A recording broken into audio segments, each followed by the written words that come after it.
Okay, able, stables, and trusts is what we're going to talk about today. I don't know how much you know about them, but I've been involved with them since they became a real thing in 2016, so I've got quite a bit of knowledge about it. Please don't hesitate to ask me any questions. Our agenda, what I just said. Okay, so a little bit of background. I'm a huge proponent of stable. I think it's one of the best things that ever came about for people with impairments to be able to save money and not lose benefits. And how it really started was there were a group of families who had DD children, and most of them in Ohio, and one of them, the parent or the father, was an attorney.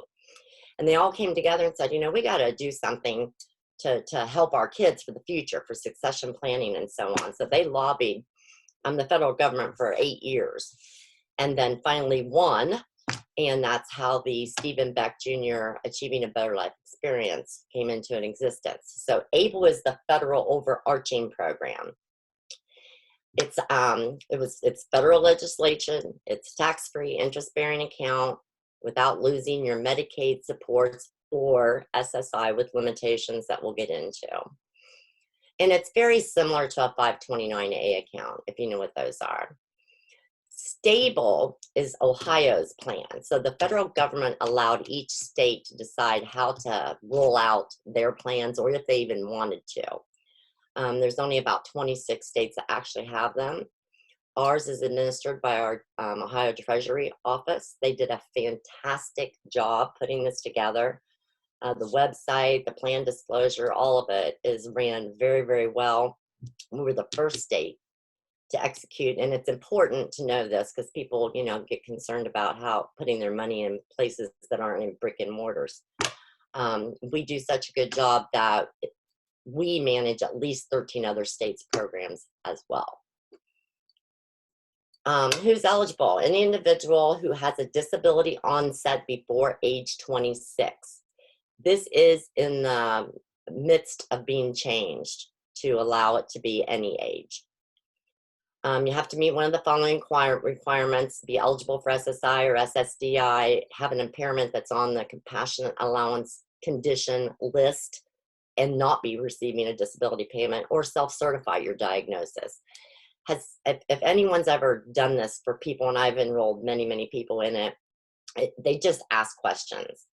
And then at the point where if you don't receive a benefit that they can't verify and you have to self-certify your diagnosis, eventually they will ask for a paper from a medical or psychological doctor for it.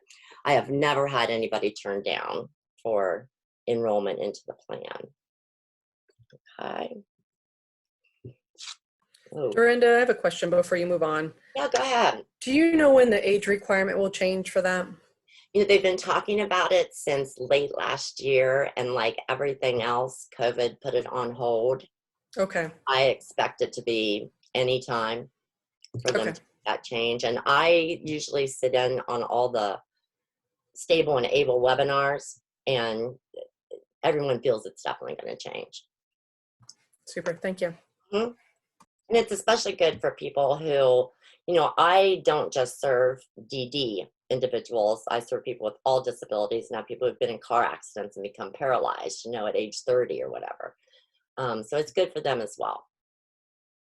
Okay, advantages of the Able Stable. It's a very, very easy startup. It's a small issue deposit of $50 online. The only way that you can enroll is online or by sending a check-in after you've made the phone call to the phone. There's no building you can go to enroll. That kind of scares some people. There are 5 growth investments to choose from. The earnings grow tax deferred from the federal income standard. Contributions are deductible in the state of Ohio up to $4,000 per year, so that's a good tax write-off if needed. There's no or little need for attorney, unlike a trust.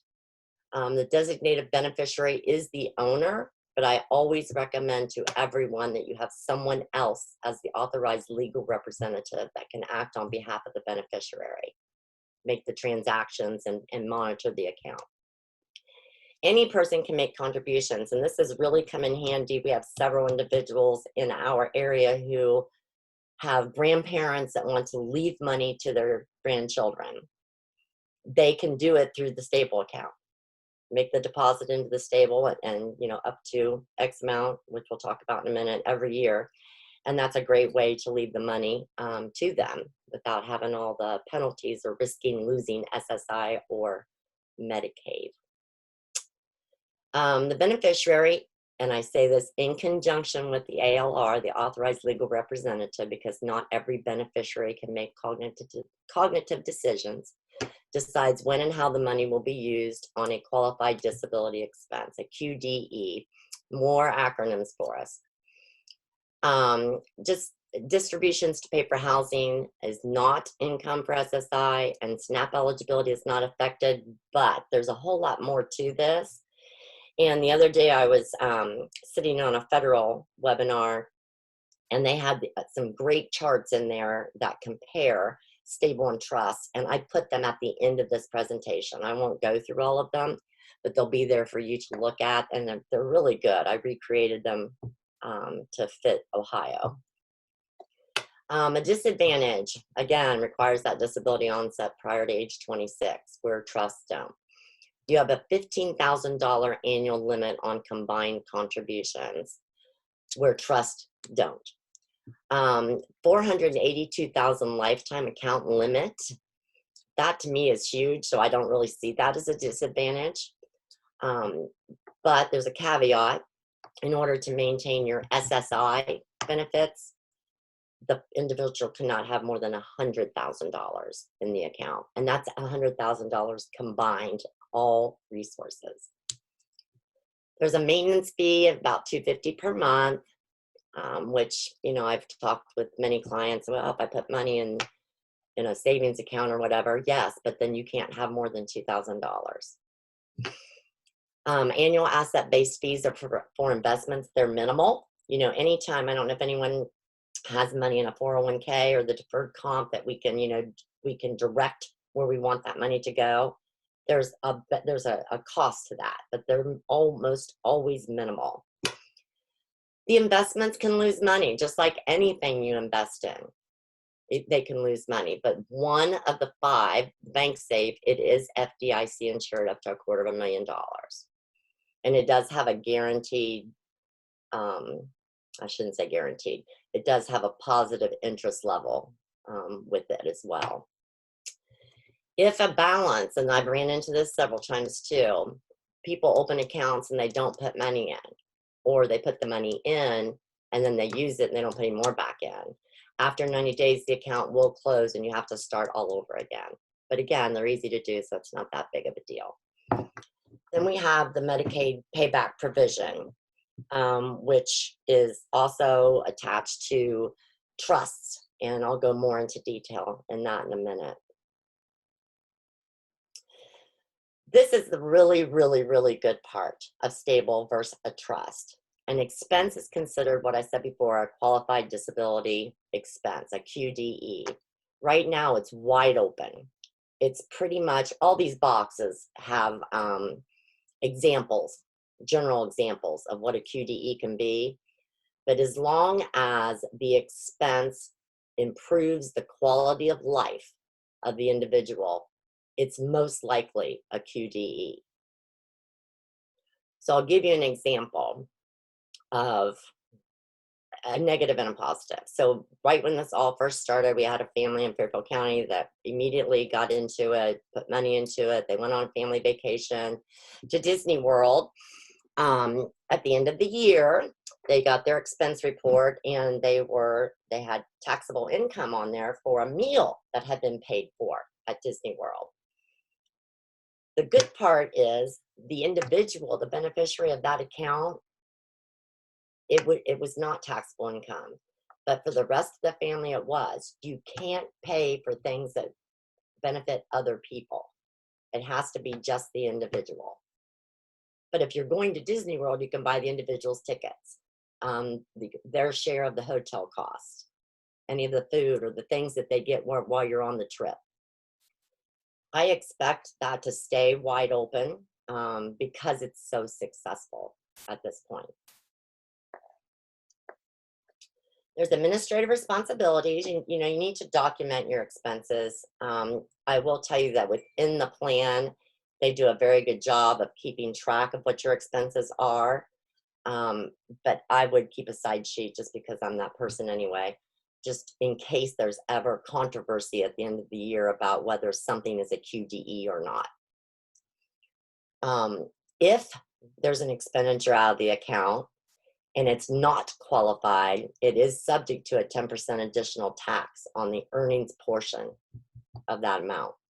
And you will have to put it on your tax filing if there is a tax filing. All right. Stable card. This is a very good positive of the account as well. It's a loadable prepaid debit card. Now you can't, the money that's in the stable account is not automatically attached to the debit card. You have to transfer money from stable back to that checking account or savings account that is attached to the stable account before you can use the card. And then you can have a card for the beneficiary and you can have a card for the authorized legal representative as well. All right. Now we're getting into some trust, but before I go, does anybody have any questions about stable? I had another question, Sure, and go you might have answered it, and I might have missed it. But you had talked about it a maximum like annual limit. But is there a minimum? Like, do you have to have so much money put in every year, or No, but just there's not a zero? minimum deposit, initial deposit. Okay. And what was the initial deposit? 50. Okay. Yeah, 50. And So go ahead. as long as it doesn't go down to zero, and you have above 50 in there, it stays open. Absolutely right. Yeah. Got it. Okay. Yeah, so I'll give you an example of what I typically do. I've done a lot. Well, we have had so many people statewide who were affected, you know, by the COVID and laid off. And I got into filing their PUA claims for them and then doing their weekly updates. And then eventually they got very large checks when they finally started doing payouts. So there is a moratorium on Medicaid, and nothing's going to stop, or Social Security, actually. Nothing was going to stop during the pandemic, but we still encouraged everyone to open a stable account. So when I opened those accounts for individuals, you set it up initially and put your bank account or savings account in there where you want the money to pull from. And I would set up that initial transfer of X amount of money. I mean, I did 10,000 for one person. Then what happens is stable sends 2 small deposits to that checking or savings account to verify it. Once those deposits are verified, you go back into the stable account, say, yes, I got 14 cents and I got 44 cents. Then it's verified, and then stable actually pulls that extra, that $50 plus whatever you want to transfer over. You can do it that way. You can set up recurring. You know, okay, every month I want $500 pulled from that checking account and moved over. It's very, very flexible on how you do that. Okay. All right. So types of trusts for disabled individuals. So obviously I'm not an attorney, but I know enough about these to be dangerous, and they're very confusing to people. I think trusts are a good thing too. I prefer stable, but believe it or not, we have families that have acquired quite a bit of wealth. And in that case, a trust usually works better for them. So there's a qualified income trust, a first party special needs trust, those are, and a third party special needs trust, and pooled trusts. Again, at the end, there's a set of tables that does a comparison, and you'll see it here in a little bit. And it helps, I think, greatly to understand the differences between all of those things, stable and those trusts. They can be extremely complicated and very expensive. And I always encourage people, please, please go to an attorney who's well-educated in trust, estates, and disability law. I have had situations where trusts were not done right, and they were not legal and adhered to. So you want to be very careful about that. So what's a trust? It's a legal agreement used in estate planning to specify how an individual's assets are going to be distributed either during or after the death. It is comprised of a grantor, that's a person who creates the trust. The trustee, that's the person who is responsible for administering the trust, making decisions on what can be spent or not. And then the beneficiary, that's the person who benefits from it. So typically the people we serve are the beneficiaries of that trust. They do not have to be funded before the grantor, the person who creates its death. And it protects the beneficiary's assets from ineligibility of government benefits, just like stable, they're just more complicated. So a QIT, a qualified income trust.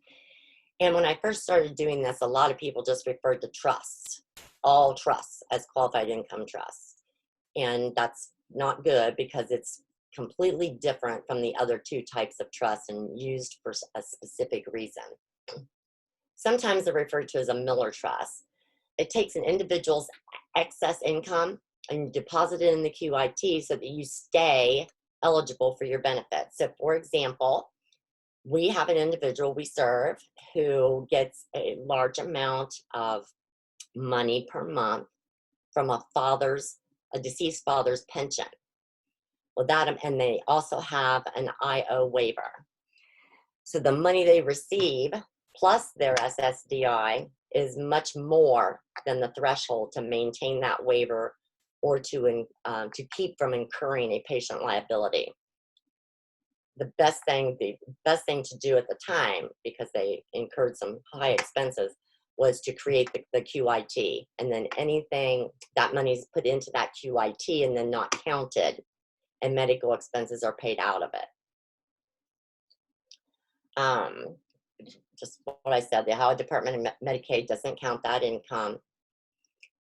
It allows the individuals receiving the long-term care, these are our waiver people typically. It's irrevocable, so that is a negative of it, meaning once it's created, you cannot take it back. You cannot shut it down. It is what it is. It cannot be used for other assets. It's only excess or excess income that can be put in a QIT. So that example I gave you earlier of a grandparent wanting to leave money to a beneficiary is not going to work for a QIT. To me, it should be used specific for those people who have waivers and don't want to incur patient liabilities. There is a Medicaid payback. So I'll explain what that payback means. A Medicaid payback means that Medicaid has the legal right upon the death of a beneficiary to come in and request funds from that account. There's only one type of trust that you can create that gets around that. So stable and all other trusts have a Medicaid payback. Excuse me. That tends to be a negative for some people, but you have to look at it this way. The individual has been receiving, for years, we hope, Medicaid services. So it's really kind of only fair that Medicaid has the right to come back and pull some money back for the services they received. But they can't do it before the estate is settled. They can't do it before funeral and burial expenses. But they can do it before any other money is distributed to other beneficiaries. I kind of said some of this here earlier, but the QIT can be used, but not limited to, incurred medical expenses, personal or monthly needs allowance, and that's a specific number, bank fees associated with the maintenance of the trust, the patient liability, the PL that's incurred, and the cost to set up is very, very minimal. And you can go to any bank and set up a QIT. So consider a QIT if the individual lives in a nursing facility or a rehabilitation facility or receives a waiver. If there's a large amount of income or anything, let me go back one if I can. For this year, that threshold for income is $1,527. So if an individual receives more than 1527 in income and they have a waiver, they need to have a QIT on top of MBIWD to protect their patient liability. Okay, first party special needs trust. The assets are owned by the beneficiary. Remember I said the beneficiary is the individual with the disability. It does not, any of the money in there does not impact SSI or Medicaid, but it must be planned to avoid disqualification. And again, that's why I say always go to an attorney who has experience in estate and disability planning because they know the rules, or they should. The first party SNT can be created by anybody, parent, grandparent, doesn't matter. The individual that it's created for must be under 65. It typically costs $5,000 to $3,000. Costs are based on how much the trust is worth and how complicated it's going to be to set up. And again, it has that Medicaid payback clause. The third party special needs trust, again, the assets are not counted except in some situations. And I told you I've got that chart at the end. The money or the assets can be used by the beneficiary for things not covered by government assistance.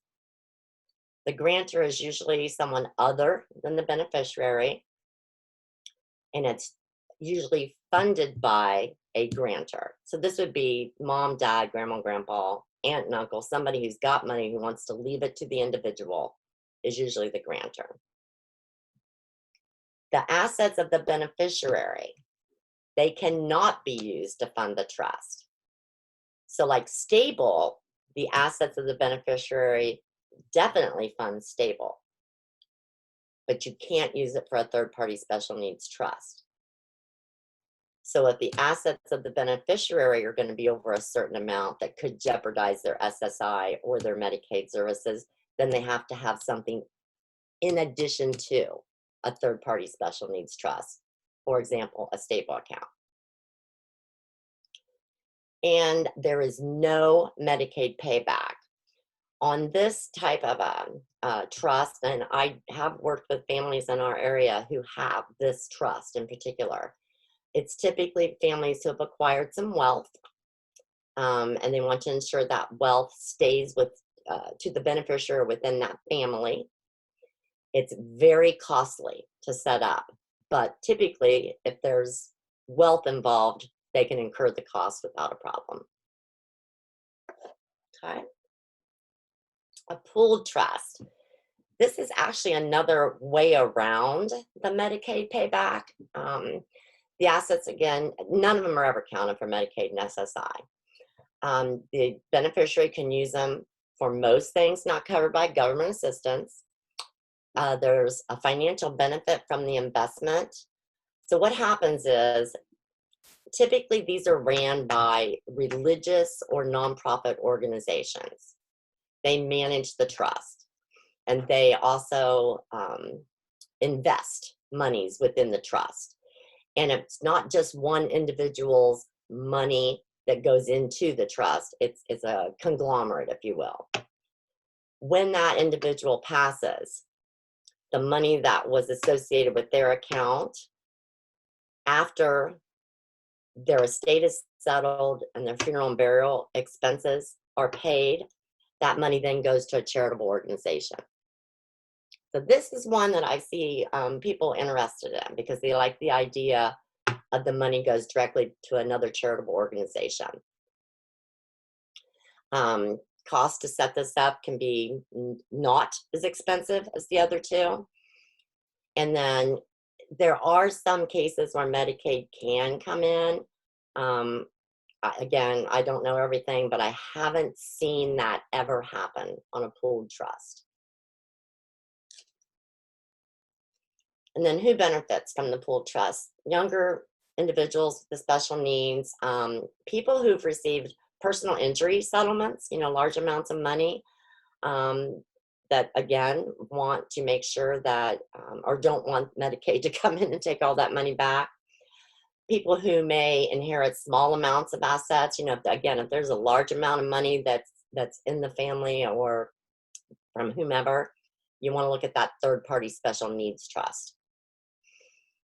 Elderly who are no longer physically or mentally strong enough through age or illness, meaning someone else can manage for them. And then again, recipients and applicants of government assistance programs. Apparently, I can't speak today. Hold on just 1 second. When considering a trust, make sure, or is the beneficiary receiving SSI or Medicaid? And notice I don't say SSDI a lot. That's because SSDI has no limits on assets. A person receiving SSDI only and Medicare, no Medicaid, has no limit on their assets. So, is it good to put the money into a trust or a stable account? Yeah, it's not going to hurt anything, but they're not going to lose anything if their money is not in a stable or a trust. If you want to know how much discretion is needed for the use of the asset, and what I mean by that, does the individual, the beneficiary, need to have support when making decisions about how to spend money? If so, then you probably want a stable or a trust account. Are there other people that are going to benefit from the wealth of the family or whoever the money comes from? Tax considerations, that's huge. If there's large amounts of money involved, then there are other tax considerations when someone passes and leaves money to specific people. And then you want to consider the Medicaid payback. Now, these are the charts I was telling you about. I'm not going to go through each one, but I thought they were really good when I saw them the other day. And what it shows, is at the top, here's the comparison criteria: stable, the pooled trust, a special needs trust first party, special needs trust third party. And it just gives you all the different criteria, and then you can compare how each one of those works according to that piece of criteria. And there are about 5 or 6 of them in here. These two in particular are very important to read. There's always what ifs and buts and thens when you're talking about disability benefit, when you're talking about anything, actually. And that's it. Are there any questions? Dorinda, I had one in the chat. What is the Medicaid payback percent for the stable accounts? Percent? You mean what percent would Medicaid take from there? Darlene, you want to unmute and ask that question, because I'm not sure. Yes, because I was trying to work with one of my clients to set one up, and I was thinking they didn't have, that Medicaid couldn't take the money, but now I'm concerned because I need to be up on this. So there's not a percent that is assigned to that, Darlene. So what happens is, in the event of the death of the beneficiary, all of the beneficiary's estate has to be settled. All the utility payments and anything that beneficiary owed has to be paid off. Then if the funeral or burial expenses aren't paid by other means, that comes out of the account. Then Medicaid has the right to come in and take the remaining amounts up to the services that they have incurred beginning when the plan was established. So let me give you a scenario of that. Let's say we have an individual who's from 16 to 26, had Medicaid services. They enrolled in stable at age 26 and started putting money in. They passed at age 46. Medicaid can only come in and acquire monies for Medicaid services from age 26 to 46, not what happened prior to that stable account being started. Okay, so Okay, I get that. So for instance, right now, he's gone through a work program and they say he's still going to be able to keep his Medicaid for insurance, but he's not going to be able to get his SSI check because he's going to end up making too much money to keep that. So hopefully he's still going to get to keep his insurance. So, and he's 24 years old. Okay. So like if he lives to be 60 years old, it sounds like because he was getting Medicaid for his insurance only, possibly, that they would be able to, it would not go to his beneficiaries as like his parents or something like that. It would go all back to Medicaid. If Is that the correct? if the amount that Medicaid is trying or wanting to seize from the account is greater or equal to what's left in the account after the estate and funeral and burial costs have been paid, then yes, it goes back to Medicaid. Now, here's a caveat. If the beneficiary, the person who owns the account, designates a beneficiary who also has an impairment, then the money goes to that individual before going to Medicaid. Okay. Okay, so we have families that have multiple children with impairments. So John, upon his death, could leave it to Susie. If she too is in fact disabled, the money just rolls over to her. She has that same ability to leave it to a beneficiary who is disabled, but if she doesn't, then the Medicaid buyback comes into play. It's very, very difficult to get around Medicaid buyback. Okay. And that's where I was misunderstanding about a stable account. But I do get this, that so he could choose somebody that would have a disability that it could go to instead of it just going straight back to Medicaid. For instance, like if he had a girlfriend and she had a disability also, Correct. and they ended up marrying or living together for years, that could then go to her. Well, you can designate whomever you want as a beneficiary. But if that, regardless of the relationship, but if that beneficiary is disabled, then yes, the money goes to them. If the beneficiary is not disabled, then Medicaid comes in first. Okay, thank you. Will these slides be made available to us by any chance? The PowerPoint? I believe so, aren't they, Rachel? Yeah, we can email you the PowerPoint, but also, I mean, you can go back and watch this again on YouTube later if you want to piece through it, but I can get it from Dorinda and send it out to you, Darlene. Okay, thank you. I appreciate it. Thank you. This is really helpful. Oh, good. I'm so glad. I do want to just put out there that anytime I've ever contacted Stable, they respond within 24 hours. They are, and I'm not trying to, again, favor Stable over trust. It depends on the situation. But I'm a huge fan of Stable, and I can see why it works.